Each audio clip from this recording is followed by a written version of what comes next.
My name is Aditi Prakash. I am from Chanakya National University and presently I am an intern at LexClick. In this video, we are going to talk about execution under Code of Civil Procedure. Execution of a decree is one of the stages of a civil suit. We understand that there are three stages in a civil suit. First is institution of a suit, second is adjudication of the suit, and third is implementation of the suit. The last stage, implementation of the suit, is the execution. The provisions for execution are given under section 36 to 74, which gives the substantive law in the CPC, and order 21 of the CPC for the procedural law. Now, what is execution? Execution is when a decree is passed, there are two parties. First, decree holder, which is the party in whose favor the decree has been passed, and secondly, the judgment debtor, against whom the decree has been passed.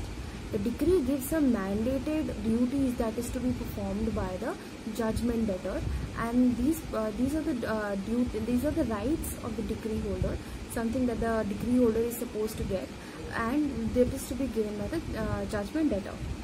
Now, the judgment debtor has to implement the decree by fulfilling all the mandated duties that he has to perform. For example, X filed a suit against Y for reimbursing 2,000 rupees in some certain case. Now the decree passed where X was the decree holder and Y was the judgment debtor. In this case, the Y has to give 20,000 rupees to X, and after the decree has been passed, the decree has to be implemented and executed.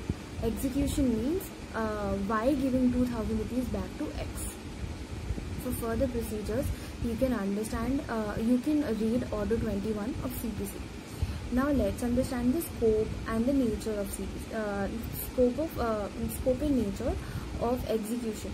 From the case of Ghanshyam Das versus Anant Kumar Sinha, the Supreme Court dealt with the provisions of the court relating to the execution that stated that the court contains elaborate provisions that deal with all the questions regarding executability of a decree in all aspects.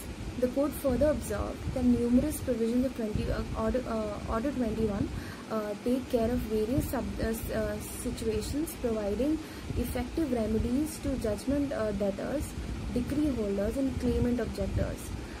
In the case where the provisions are not capable of giving relief, inadequate measures, and appropriate time to an aggrieved party, then filing a regular suit in the civil court is an option, which in a layman's term, all the provisions for execution are given under section 36 to 47 of the CPC, and if somebody does not fulfill their mandated duties that have been passed by a court through a decree, that is if that is the judgment debtor, then a suit can be filed against this by the decree holder against the judgment debtor for the execution of those duties.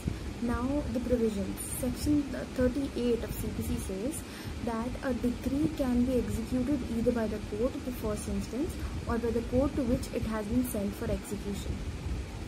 The court of first instance is the court where the suit had been filed in the first instance, which means where the party who wanted to file the suit,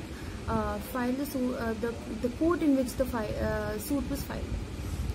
The section 37 of the code further establishes the scope of expression. Court which passed a decree with the object of enabling a decree holder to recover the fruits of the decree. Now that expression, court which passed a decree comes under the expressions as follows: the court of the first instance, the court which actually passed the decree in case of appellant decrees, the court which has jurisdictions to try the suits at the time of execution if the court of first instance ceased to exist, the court which at the time of execution had jurisdiction to try the suit if the court of the first instance has ceased to have jurisdiction to execute the decree. The explanation is also given. The provision for transfer of the decree for execution is given under section 39, which provides that when a decree holder makes an application to the court of the first instance to send the decree for execution to another court, the court of first instance may do the same if any of the ground exists.